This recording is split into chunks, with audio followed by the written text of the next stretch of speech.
Hello ladies and gents, and how's it going today? Your buddy Sarge here, bringing you yet another Team Fortress 2 gameplay commentary. And tonight I'm going to be talking about the Demoman's gunmetal weapon changes. So let's get this started. Let's talk about these first three weapons: the Tide Turner, the Bootlegger / Alibaba's Way Booties, and the Claymore. So first let's talk about the Bootlegger. You're 10% faster as a Demoman. It's pretty chill. I mean, you're pretty quick now. It's hard to adapt to the new Demoman meta, Demo Knight meta, because you're a little bit faster, and especially when you're paired with like the Claymore, it's hard to adjust to, but once you get onto it, you're a pretty powerful monster. So let's talk about this Bootlegger. So aside from the 10% movement speed, you also have this 25% charge on melee kill. It was before it was on charge kill, now it's just on melee kill. That goes the same for the Claymore. So if you can get a kill, you will get basically all of your charge back if you have the Tide Turner, the Bootlegger, and the Claymore equipped. The Tide Turner only returns 75%, while these two return 25%. Together you have 125%, kind of unnecessary. You could pick another melee weapon. I'd recommend the half Satuichi because you not only gain all your charge back, but you also gain all your health back. It's as long as you can hit and kill people, you're pretty much set. So let's talk about the Tide Turner. Alright, so there's this one scene in SpongeBob where Squidward is riding his bike and he like loses control. His legs are like tied around the brakes, and then he like starts to tumble, falls off the side of the cliff, and then explodes. That was basically the old Tide Turner, because whatever damage you took, let's say if an SMG, like tiny little shitty raisin pellet, hit you, you'd probably lose all of your charge. Oh no, not. Well, yeah, all of your charge. It was pretty rough. Now, self damage will no longer decrease charge when charging.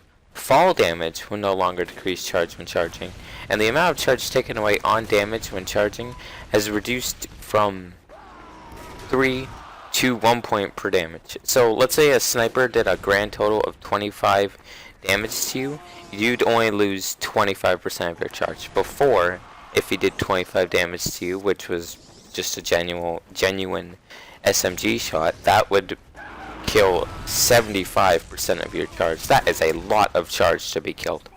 Even if you're getting so much back, you can hardly charge at all. And that was the whole point of the Tide Turner when it first came out, was to charge a lot. Hopefully I've summarized. Let's move on to the Loch-N-Charge, which is pretty nice meme in the day, like Loch-N-Charge, Top 10 Porno, King Raja, anyone? Yeah, it was pretty funny. Alright, Loch-N-Load. This thing, I honestly say it's not a viable choice for Demoman anymore, because before it was a monster because it had so much damage. Now it still has the 25% damage, but that's only against buildings. So when you're actually using it, you're not actually doing more than a base 100 if damage spread was on or off, or whichever one is the right one. I don't know, I kind of just lost my train of thought. Alright, so with this new Loch-N-Charge, it's actually not beneficial to use this Loch-N-Load over stock if you're, especially if you're like just starting off as demo, because you need more time to hit, and you already have one less clip. Like I'd understand it if it was 4 clip again, and they drop to the thing, because aside from this, the Loch-N-Load pills, they don't roll. Rollers aren't a thing with the Loch-N-Load. That's another problem for new players who want to try out Demoman. The Loch-N-Load, you have to hit. If you miss with the regular grenade launcher, that's not that bad, because you can still fight aside from this. Alright, let's move on to the Iron Bomber and the Quickie Bomb Launcher. These weapons I rarely used. I'm gonna be completely honest. Like, I like the sounds they make. That was probably about it. Like that, it's like you're like taking a dump into a toilet. It was actually pretty funny, and it was something I really enjoyed. Now, I guess it's still not that bad. I mean, nothing got nerfed. It's just not a weapon I'd use over the stock for each the grenade launcher and the sticky bomb launcher. But let's just talk about them in general. So they removed the damage penalty on self-detonate for the iron bomber, which would make it a lot easier for you to grenade jump. If you don't know what grenade jumping is, you essentially just shoot your grenade on the ground and wait for it to detonate and time your jump so that you get launched when it detonates. With when paired with the quickie bomb launcher, it works because the quickie bomb launcher stickies detonate after 2 seconds of being placed. So you didn't have that much of an opportunity to be consistent with sticky jumps for when you had the quickie bomb launcher equipped. But and all in all, these weapons aren't that bad. They pair well. Okay, so the quickie bomb launcher, this is a monster in times 10, because you do an absurd amount of damage.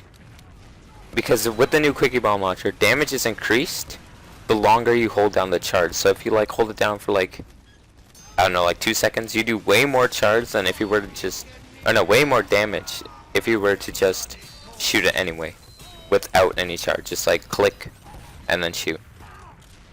It is a viable weapon to use, but it's not something that Demomen would use, because a lot of times Demomen would set up stickies in appropriate locations to really counter the enemy, and then if that didn't finish him off, they'd finish him off with the rest of the damage that the grenade launcher would do. It's pretty unlikely that the sticky bomb launcher wouldn't finish him off. But even if it didn't, like let's say an Uber came in, you could probably just like launch the other the medic away, and you'd be safe from Uber's harm if you can manage to escape. Because a heavy, if it is a heavy that's coming in at you, it's pretty hard to fight a heavy, because you know heavies, they're pretty bulky and they have an absurd damage output. And that's the class I'm probably going to cover next, if not the medic. But the medic's gonna be really quick because I'm not gonna talk about the solemn bout. I'm gonna restate that in the actual video because it only has a 10% damage penalty. I'll be doing only the back snare. It's not that much, not something I'm looking forward to, but at the same time I have to cover it. So I'll see you guys in the next video. Take care and have a nice day.